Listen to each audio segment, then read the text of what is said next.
Yo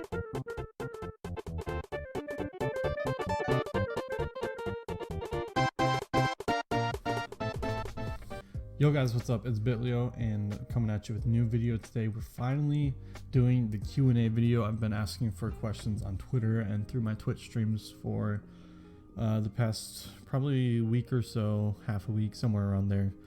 And I'm finally going to get around to answering some of those questions. And yeah, so let's kind of get into it here with some of the questions that you guys gave me on Twitter. So I think that Kurt's first question here is a great place to start. So thank you, Kurt, for these questions. But how did I get into shiny hunting / who inspired me to start hunting? So it's kind of a two-part answer because it's a two-part question, I guess. But the very first time I decided I was going to shiny hunt was when I heard about shinies.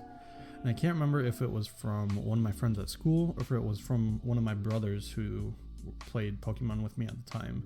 Can't remember who I heard about shinies from, but I decided I was going to hunt for one once I learned what they were. I thought they were pretty cool. I'm like, that sounds cool. I want one. So I decided I was going to hunt the Zekrom. This was back when Black and White first came out, so it was like 2011, 2012 time frame. I can't remember exactly. But it was somewhere in that time frame. I decided I was going to hunt for Zekrom. I did a little bit of research online, and I found that both Reshiram and Zekrom were shiny locked in Gen 5, which made me really sad. But I decided that instead of those, I found out that Kyurem was not shiny locked, whereas the other two legendaries were, but Kyurem was not. So I'm like, you know what?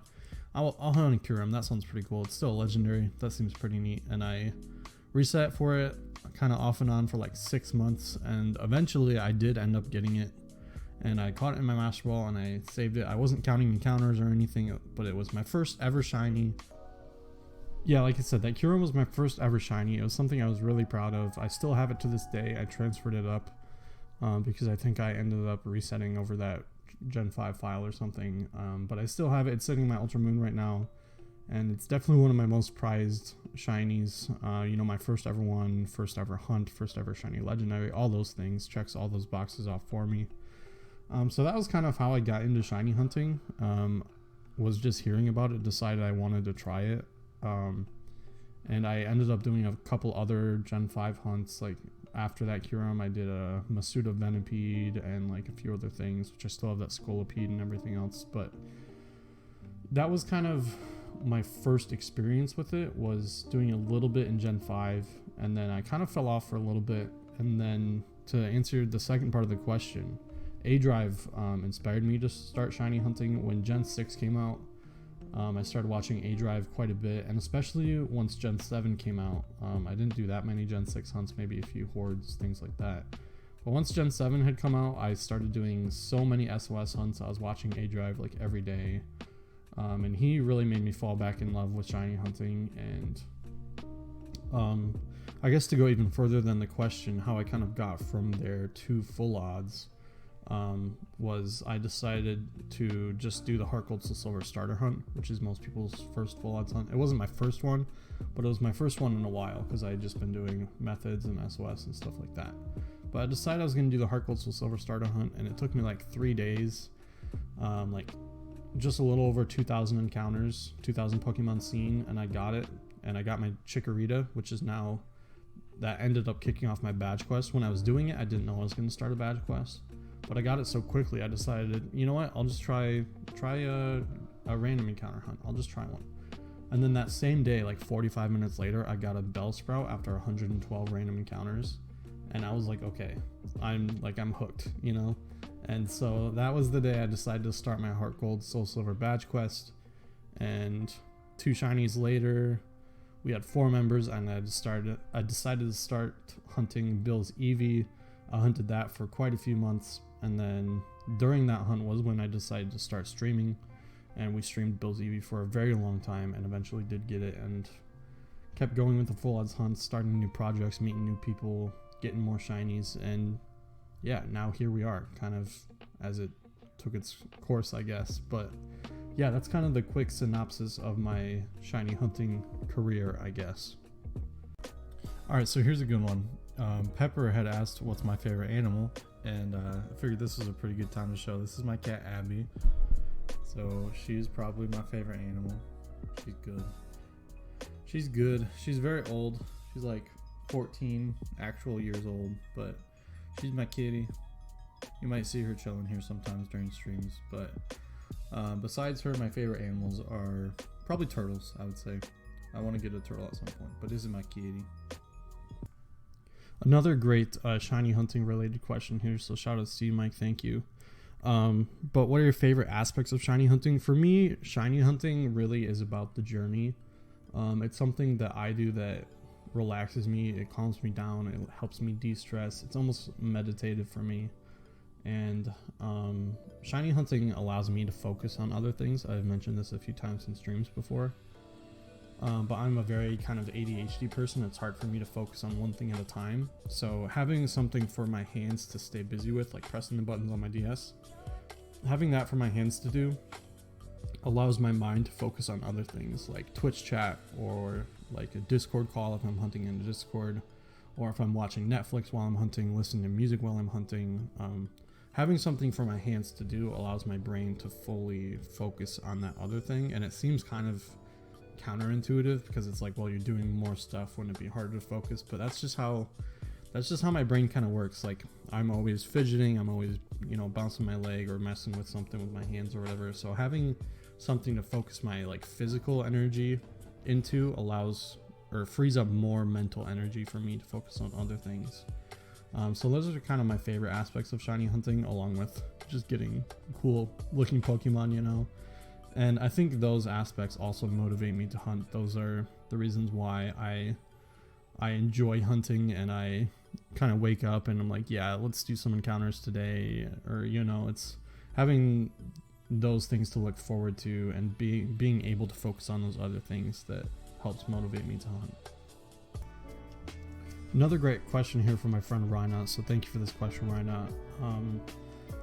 But what is your favorite game series outside of Pokemon? This question was super hard for me. I thought about this for a very long time. It had never been something that I considered before, and I came to realize that outside of Pokemon, there isn't like a game series that I have fully played or would say that I love this series, which was kind of surprising for me.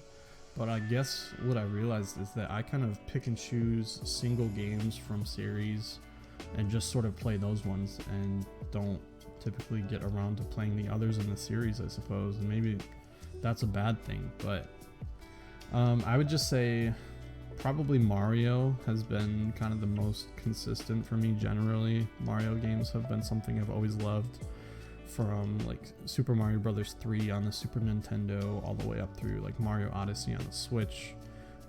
Yoshi's Island is my favorite game of all time. Super Mario Sunshine is one of my favorites. So I would say Mario is probably my favorite series outside of Pokemon, but yeah, that one was a super hard question for me to answer. There's a lot of other games that I've really enjoyed but haven't played the others in the series, so I wouldn't be able to consider that as my favorite series, I guess, if that makes sense. Got another great question here from Lava. If you could change any shiny form of a Pokemon, what would it be? And I think the first thing that popped into my head was Garchomp. That's kind of the basic answer. Just change Garchomp to be the light blue and yellow colors that Gible has. But I think truly if I could change any shiny Pokemon, it would be Ursaring. Recently with the 10% Teddiursa hunt that I've been doing, I've been looking at Ursaring's shiny quite a lot, and it's just a little bit disappointing to me. Like, if they had just kept Ursaring the same minty green that Teddiursa has, if they just kept it the same shade, Ursaring would be one of my favorite shinies flat out. But the Teddiursa is a nice minty bright green, and then it evolves and it just turns into a dark kind of forest green, and it looks okay. I don't hate it shiny, I don't, but it could have looked so much better if it had just kept that kind of neon minty aspect to the green. And I think truly if I could change one shiny, I would change Ursaring's. Another great question from Sammy here, and I'll answer this in two parts, but thank you for your question, Sammy. What is something that motivates you? So this is something I struggle with. I've always kind of been a person to procrastinate things, put things off, and just kind of generally find it hard to find motivation. But I thought about it for a while, and I think something that at the end of the day does motivate me is expectations. And what I mean by that is what other people expect from me motivates me to do those things. And I don't know if that's necessarily a healthy motivation, but I think a lot of times that is what I draw motivation from. You know, you guys might expect me to stream one day, or you know, people might expect me to pull through on this one thing. So when people expect something from me, I think that is something that definitely motivates me to try to do that thing for them, if that makes sense. Hopefully that wasn't too wordy of an explanation. And then as far as favorite music artists, that's something that's kind of always changing for me. My music interests are very, I don't know, they're very fluent. So some days I'll be into like heavy metal or punk rock or all types of different things. Some days it'll be a rap kind of day, and some days it'll be just like chill folk acoustic music. But I would say just kind of all time my favorite artist, the one that I always seem to come back to is Imagine Dragons. And I don't necessarily for sure know why. I think it's something that I just always end up coming back to their music. You know, I'll go through all these different phases, but then I always come back to Imagine Dragons, and they have songs that are really, I can just chill and listen to them, or they have some songs that will, you know, hype me up, give me energy, all types of different things. I think that's one of my favorite things about them, is that their music is really, really different. In terms of it has so much diversity just between their songs. You can kind of find one for every mood, I suppose. And like I said, when my music taste is just changing so much, having their songs to kind of fit each mood is something that's pretty cool for me, and one of the reasons why, I really like them. There's a question from Trainer Robot. What's the dream job? So this one was a little bit difficult for me as well, but I think the dream job would be being a director of a summer camp. For those of you who don't know, I worked 2 summers as a camp counselor, and then I studied finance in school. So I think kind of putting those 2 things together and using sort of my finance studies and knowledge for that, as well as my passion at working at camps and stuff like that, putting those 2 together and being a camp director, I think would be something that I would really enjoy and would be kind of a good use of my experiences and what I've learned as well. So I would say that's the dream job for me right now. Lightning round. Either Shadow Metagross and Kalo or the bonus disc Jirachi. And yes, crispy is best. Fantastic question, by the way, but gummy worms. Bowler and Fuego. Alright, back to normal round. But this one was tough for me. But I gotta give it to you, Jay, just because you know who Forrest was and no one else did, and Forrest has been my jam for a while. But Robo's in a close second, so I'll give you that one, Robo. You're in close second. Alright, so Juggerbear, you asked a lot of good questions. I answered a few already through other people's questions and things like that. But I want to answer your last couple here kind of all at once. I want to answer these. So one trait you wish more people had, I guess I would say putting others first before themselves. One trait you're happy to have, I guess, being tall. And then one trait you wish you had, I definitely wish I had the ability to sing, because I love singing. I definitely sing way too loud in the shower, but I am pretty much tone deaf, so it doesn't go very well. Alright guys, so that is going to do it. We got lots of questions in, so thank you all for everyone who asked questions, whether I got to your question or not. I really appreciate you guys sending those in. And if you have any more questions, feel free to drop those in the comments, and I'll try to reply to as many of them as I can if there's anything you're curious about. And if you like this style of video, if you want to see me do another Q&A video at some point in the future, let me know that as well. And I can start taking some questions for those. Maybe I'll do another video if we get enough questions in the comments or anything like that. But yeah, thank you all for the questions. I hope you enjoyed getting to learn a little bit more about me, I guess. And yeah, I'll see you guys next time. Hope you enjoyed. Bye.